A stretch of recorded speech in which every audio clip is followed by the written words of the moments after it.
سورہ احزاب آیت نمبر 59۔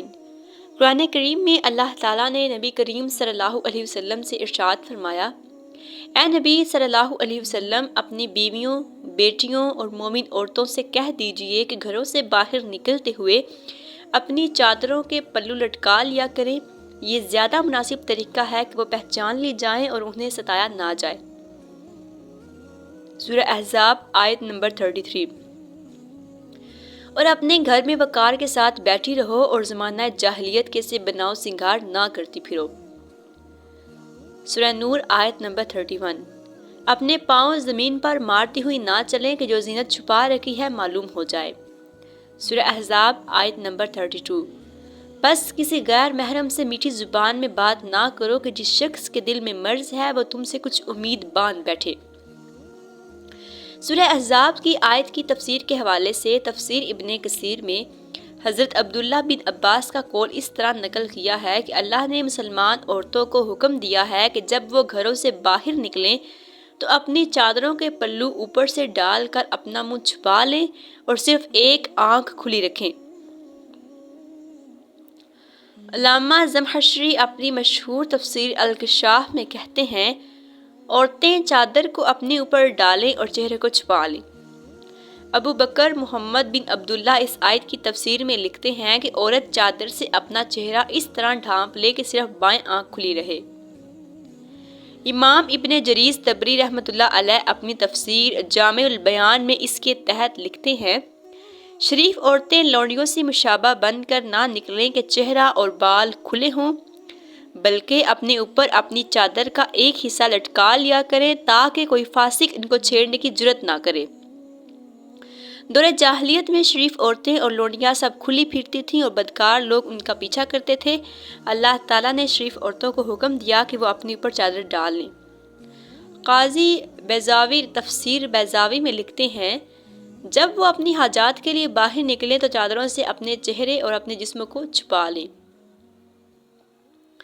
امام محمد بن سیرین رحمۃ اللہ علیہ نے حضرت عبیدۃ السلمانی جو نبی کریم صلی اللہ علیہ وسلم کے دور میں مسلمان ہوئے مگر حاضر خدمت نہ ہو سکے، ان سے اس آیت کا مطلب پوچھا تو انہوں نے جواب میں کچھ کہنے کی بجائے اپنی چادر کو اس طرح اڑا کے پورا سر اور پیشانی اور پورا منہ ڈھانک کر صرف ایک آنکھ کھلی رکھی۔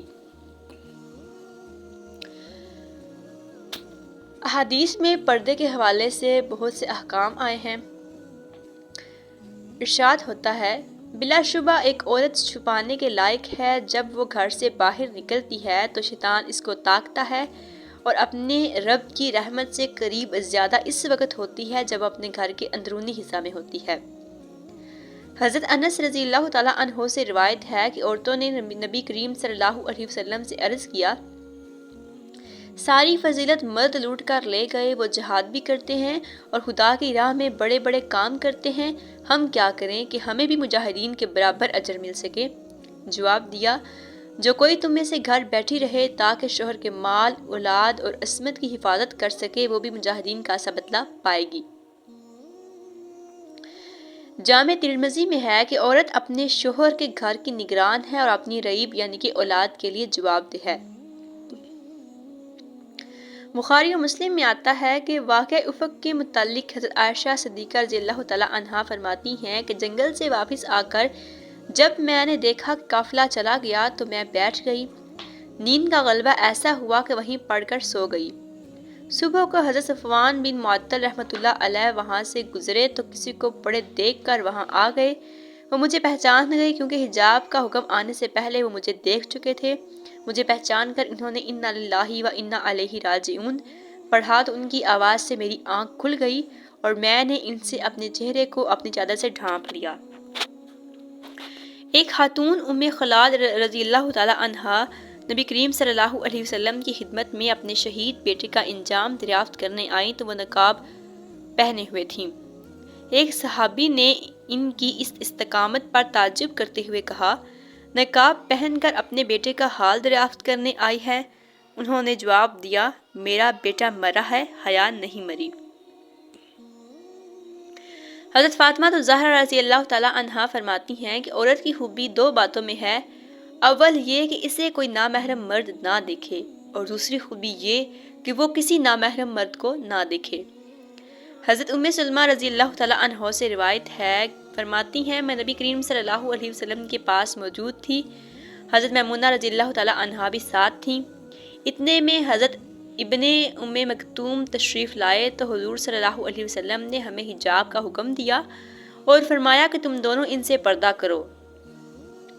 ہم نے کہا یا رسول اللہ صلی اللہ علیہ وسلم یہ تو نابینا ہیں، ہم ان کو نہیں دیکھتے اور نہ یہ ہمیں پہچانتے ہیں۔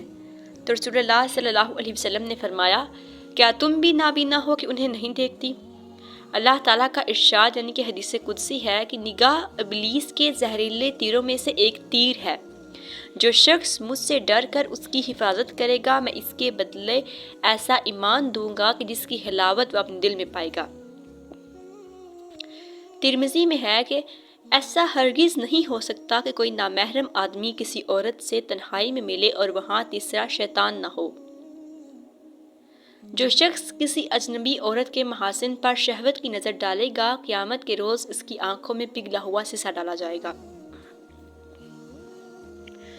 آپ صلی اللہ علیہ وسلم نے فرمایا جب عورت بالغ ہو جائے تو اس کے لیے جائز نہیں کہ محرم کے سامنے بھی اپنے جسم میں سے کچھ ظاہر کرے سوائے چہرے کے اور سوائے اس کے، یہ کہہ کر آپ نے اپنی کلائی پر اس طرح ہاتھ رکھا کہ آپ کی گرفت کے مقام اور ہتھیلی کے درمیان صرف ایک مٹھی بھر جگہ باقی رہ گئی۔